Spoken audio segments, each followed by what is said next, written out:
Sud Radio, quels sont vos droits? Patrick Ramael. Bonjour Patrick Ramael. Bonjour. Vous êtes magistrat honoraire, avocat au barreau de Paris et aujourd'hui exceptionnellement jardinier. Je m'explique. Vous allez nous parler de l'arbre dans le droit. Alors pour le droit, c'est quoi un arbre? Alors c'est un bien immobilier, comme tout ce qui est fixé au sol, sauf l'arbre en pot comme le bonsaï, qui peut être déplacé avec son système racinaire.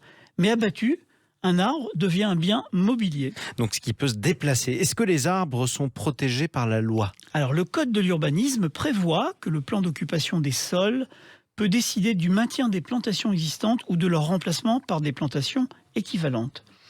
Et le code de l'environnement prévoit même l'interdiction d'abattre les arbres constituant des alignements le long des routes. Je ne résiste pas à vous faire la lecture du texte.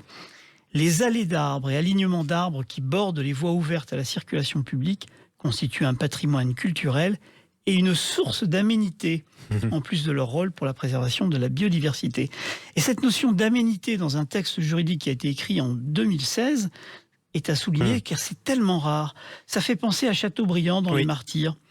Nous parcourûmes cet archipel de la Grèce où l'aménité des rivages, l'éclat de la lumière, la douceur et les parfums de l'air le disputent au charme de noms et de souvenirs.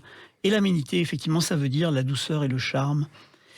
De façon pragmatique, il y a quand même deux exceptions à l'interdiction d'abattage des arbres qui constituent des alignements. L'état mécanique ou sanitaire des arbres qui présentent un danger pour les personnes, les biens ou les autres arbres. C'est d'ailleurs le drame du canal du Midi, avec un tueur en série de platanes. À son patif, plus de 25 000 arbres. C'est un champignon qui a débarqué en Provence en 1944 dans les caisses de munitions qui étaient en platane de l'armée américaine. Et puis à Marseille, on l'a identifié en 1946, puis il est remonté en 2006 en s'attaquant aux berges du canal du Midi. Effectivement, il remonte le long des platanes. Malheureusement, on est obligé de les abattre. On n'a pas de traitement. Quelles sont les règles dans les rapports de voisinage qui concernent les arbres? Alors, on va prendre un petit peu de hauteur, dit l'arbre. Mais pas trop, dit le juriste. Car la justice peut condamner à mort des arbres. La règle est simple.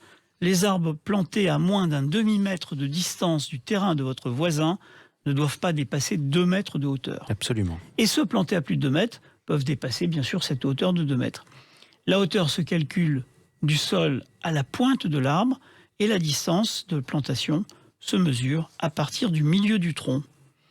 Mais un arbre qui dépasse 2 mètres depuis plus de 30 ans n'est pas en danger d'abattage ou d'élagage. C'est la règle de la prescription trentenaire qui s'applique. Bon, alors qu'en est-il des fruits s'il s'agit d'arbres fruitiers?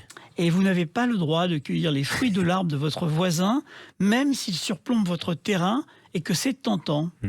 Mais votre voisin n'a pas le droit non plus de pénétrer sur votre propriété pour les cueillir. C'est alors, pour les oiseaux. Bien s'entendre avec son voisin ou être patient. Parce qu'une fois tombés au sol, sur votre terrain, ces fruits deviennent votre propriété. Absolument. Enfin, en espérant d'ailleurs que le gel n'ait pas tué toutes les cerises, parce qu'il y a un certain nombre d'endroits en France où malheureusement c'est mal parti. Merci beaucoup Patrick Ramael. Merci. Et on vous dit au week-end prochain. À bientôt.